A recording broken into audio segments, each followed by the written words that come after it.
y'all, it's Hannah from The Friendly Teacher, and I am here today to talk to you about how I plan whole group reading instruction for my classroom. So when I sit down to plan maybe a whole month or a week at a time, I know that my week is going to fall into 1 to 3 themes. And that gives me a structure to make planning really simple, really quick, and easy.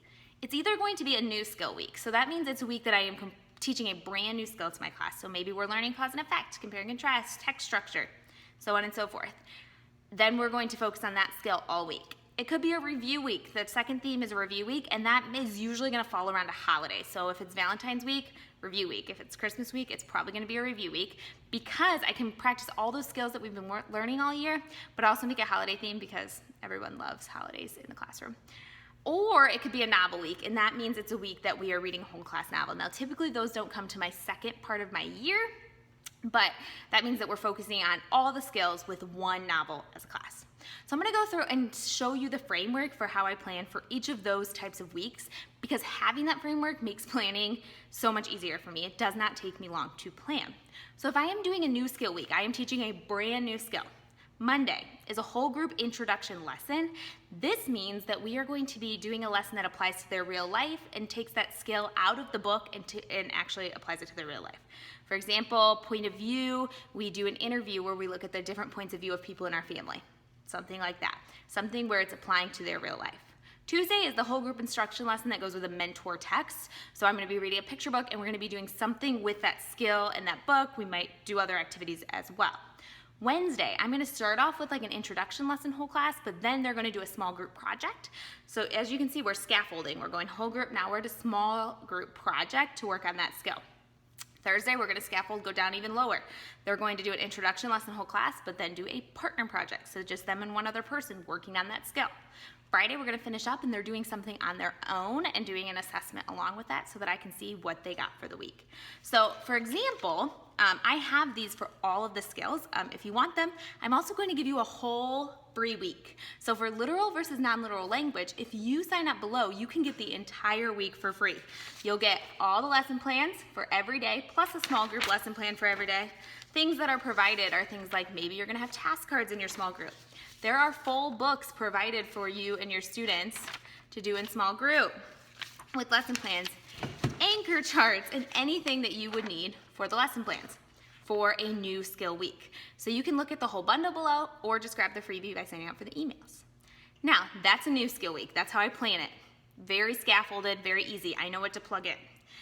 If I'm doing a review week, that is typically going to be a week that falls on a holiday, and I'm going to do one of 3 things each day.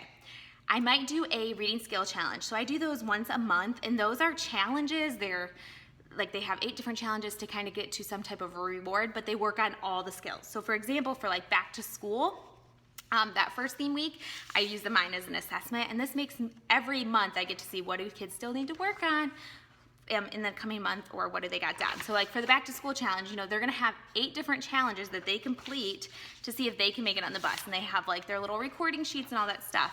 If they get all the challenges, they make it on the bus, and we have like a little ice cream party, or we might do something like a STEM project or something like that. So these challenges are ways for me to keep kids engaged while practicing all of the reading skills every single month, all of them, in an engaging way, also a good assessment. So I do those during review weeks. I also might do like fun mentor text activities, Halloween, Thanksgiving. That's kind of stuff I'm saving for the review week so we can practice all the skills. The last thing you're gonna see me doing is a paragraph of the day every single day during a review week, no matter what, on the skills that I think they need the most practice on. So to start the review week, every day we do a paragraph, practice that skill, then we might get into the more fun activities. So that is my review week. The last and final type of week that I might be planning for is a novel week. So some of the novels that I read in my 3rd grade classroom, Stone Fox, I read it every year, Lemonade War, I read it every year, Shiloh, I read it every year because of Winn-Dixie, things like that. So if I'm planning out the novel, typically I'm going to do 2 chapters per day, sometimes 1 depending on the length of the chapter, and we'll switch between whole class reading, silent reading, partner reading, or even reading at home. So we kind of switch through that. Every single chapter, we work on a skill. So like I just have Stone Fox out for an example. So maybe for Stone Fox chapter 8, we're working on point of view. So we'll do a point of view activity. No matter what, we work on 1 skill per chapter, whether we do that whole class or they do it individual, partners, all that good stuff, so that they're getting through every single skill that they need to throughout the whole book.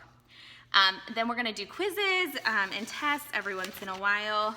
Usually every 2 to 3 chapters, I'll give them a little quiz. Again, that's something that we switch through. And then every 3-ish chapters, we'll do a project.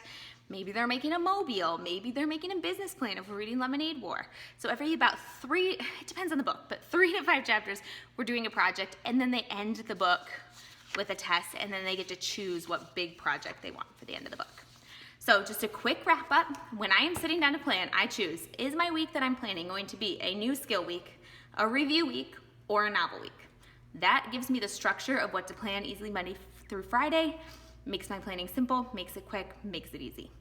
If you have any questions, anything you want to add, please put it in the comments. I will tag that freebie and all of the links that you need in the comments below. And there's also a blog post if you are more of a tactile learner and you want to read, I will tag that as well.